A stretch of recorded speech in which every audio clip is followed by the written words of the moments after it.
গতকাল প্রধানমন্ত্রী 14 গণসংযোগ বৈঠকে যে কথাগুলো বলেছিলেন সর্বশেষ, আপনি তো এখনো তার কথা আকার ইঙ্গিত, তার আকাঙ্ক্ষা যেটা, এটা এখনো বোঝেননি। কালকে জানিয়েছিল পার্বত্য চট্টগ্রামের কয়েকটা জেলা এবং মায়ানমারের কিছু অংশ নিয়ে সাদা চামড়ার কিছু মানুষেরা নীরব আন্দোলন চালিয়ে যাচ্ছে। ইন্দোনেশিয়ার পূর্ব তৈমুর এবং দক্ষিণ সুদানের মতো তারা স্বাধীন খ্রিস্টান রাষ্ট্র ঘোষণা দেবে। এই জন্য তারা এয়ারবেস তৈরি করছে।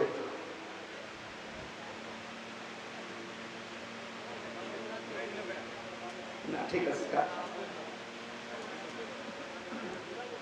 আর আমরা আছি নবী জন্মের পর থেকে নবী ছিলেন না, তবে দুনিয়া তৈরি হওয়ার আগ থেকে নবী ছিলেন না, 40 বছরের নবী ছিলেন। আরে ভাই, এটা কি মরণের পরে কোন সাবজেক্ট?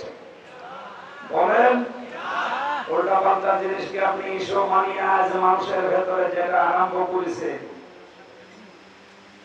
যেদিন স্বাধীন দেশটা টুকরা টুকরা হয়ে খণ্ড বিখণ্ড হয়ে স্বাধীনতা হারিয়ে ফেলবে, ওরা যদি সত্যি সত্যি প্রধানমন্ত্রীর আকাঙ্ক্ষা বা আশঙ্কা যেটা, এটা যদি সত্যি পরিণত করতে পারে, করবে, তার প্রমাণ করবো ওরা দক্ষিণ সুদান, কিছুদিন আগের কথা। ওরা এইভাবে করে কাজ করে। গণভোট দিয়ে 228টা রাষ্ট্র পৃথিবীতে, এখন আমরা মাত্র 57টা। কয়টা? আমরা মুসলিম রাষ্ট্র তামাম দুনিয়া মিলে মাত্র 57টা, আর বাকিগুলো সব ওই লাইনে। মনে করছেন না সব খ্রিস্টান না, হিন্দু আছে, বৌদ্ধ আছে, ইহুদি আছে, মাজুসি আছে, কে বলেছে? সবই এক। আল্লাহ তাআলা জানিয়েছেন, ইয়া আইয়ুহাল্লাযীনা আমানু লা তাত্তাখিযুল ইয়াহুদা ওয়ান নাসারা আউলিয়া বা'দুহুম আউলিয়াউ বা'দ। ঈমানদাররা কখনো ইহুদি খ্রিস্টানদেরকে বন্ধু রূপে গ্রহণ করবে না, কারণ এরা একে অপরের বন্ধু। তার মানে 200 কোটি মুসলমান বাদ দিলে 650 কোটির উপরে মানুষ এখনো থাকে। ওরা বাকি জাতিতে যাই হোক, সব কিন্তু রসুনের পেছনের মতো এক। মুসলমান টাইপ করার জন্য সব এক। এই জন্য ওনার এই আশঙ্কাকে যদি সত্যি সত্যি সাদা চামড়ার লোকেরা বাস্তবে রূপ দিয়ে ফেলে আর রূপ দেবে। 17 সালে মাত্র এই বান্দরবন এলাকা, পার্বত্য এলাকাতে মাত্র 224টা গির্জা ছিল। এই 6-7 বছরের ব্যবধানে এখন গির্জার সংখ্যা 444টা। আপনি টের পাচ্ছেন কোথায় যাচ্ছে?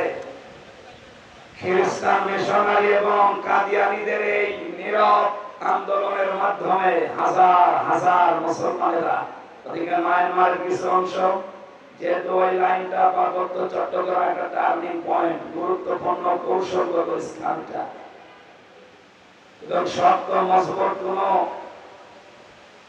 রক্ষী না থাকার কারণে ওখানে একটা ভেজাল তৈরি করা সহজ। পাহাড়ি এলাকা এবং সাগর এলাকা হওয়ার কারণে মায়ানমার যেহেতু অত উন্নত না, বাংলাদেশ আমরাও তো উন্নত না, এই দুই দেশটা থেকে কিছু কিছু জায়গা নিয়ে ওরা যদি একটা গণভোটের মাধ্যমে স্বাধীন খ্রিস্টান রাষ্ট্র ঘোষণা করে ওখানে এয়ারবেস যেহেতু বানানোর চেষ্টায় আছে, কাকে মারবেন আপনি এয়ারবেস তৈরি করে? তার মানে এখানে গোপন কোন ষড়যন্ত্র হচ্ছে। এই সব নিয়ে আমাদের মাথা খারাপ হয়ে যায়। আর ও নবী কয় বছরের নবী হয়েছে, এই নিয়ে আজ ফতোয়াবাজি করি অন্ধকার। লোকটা যদি মুসলমান থাকতো তার কথা মানতাম, ও তো কাফের হয়ে গেছে। সূরা আনআমের 50 নম্বর আয়াত, সূরা হুদের 31 নম্বর আয়াত। আমি দলিলগুলো লম্বা করে বলতে পারছি না, খুব তাড়াতাড়ি তাফসীরে যাব। এই দুইটা আয়াত অনুযায়ী এদেশে আজ হাজারো মানুষ এই কথা যারা বলে আল্লাহর ধন রাসূলুল্লাহকে দিয়ে আল্লাহ গায়েব হয়ে গেছে, বিশ্বাস করে কেউ যদি মন থেকে কথা বলে, ও কাফের। কাফেরের জানাজা পড়া জায়েজ আছে? বলেন। মাওলানা মামুনুল হক আর আমি এক জায়গায় ছিলাম আপনাদের কাশিমপুরে, 3টা বছর পাশাপাশি জমি। ওনাকে প্রতিদিন প্রায় মাঝে মাঝে আমার বলতো, হামজা যদি বের হতে পারি জীবনে কোনো কাফেরের জানাজা পড়াবো না, যাবো না। বিষয়টা নিয়ে আপনার এত কঠিন কেন? মনে মাঝে মাঝে আমার ব্যাখ্যা দিত, দেখো কাফেরের জানাজা পড়া জেনে শুনে কি হারাম? কথা বলে কেন? রাসূলুল্লাহকে আল্লাহ নিষেধ করেছিলেন তার চাচা জানাজা পড়তে কবরে যেতে। সূরা তাওবার 113 নম্বর আয়াতে আল্লাহ দলিল দিয়েছে। সূরা তাওবার 84 নম্বর আয়াতে দলিল আছে। আল্লাহ পাক যদি রাসূলুল্লাহকে কথা বলতে পারে তার আপন চাচা আবু তালেব, তাও তার কবরের কাছে যেতে পারবেন না, দোয়া করতে পারবেন না, কারণ লোকটা মুশরিক। লোকটা কি? মুশরিক। আর যারা আল্লাহর ইবাদতে অন্য কাউকে শরীক করে জিকিরের নাম নিয়ে, আশিকের নাম নিয়ে মুশরিক হয়ে যাচ্ছে, এরাও তো কাদিয়ানীদের মতোই কাফের। খ্রিস্টান মিশনারি কাদিয়ানীরা যা করছে নীরব আন্দোলনের মাধ্যমে, আর এরা সরব আন্দোলন শুরু করে ওরা ওদের কাজকে এগিয়ে দিচ্ছে। ওদেরকে থামার জন্য আহ্বান জানাচ্ছি। আমরা আছি এই ঝামেলায়, আর এই কি শুরু করেছে আল্লাহ জানে। এই কথাগুলো যেগুলো আজকে কোরআন থেকে বলা হবে, এই কথাগুলো নিয়ে আপনি বাড়ি যেয়ে চিন্তা ভাবনা করবেন। এই দায়িত্ব আল্লাহ আপনাকে দিয়েছে, যেহেতু আপনি ময়দানে এসেই পড়েছেন।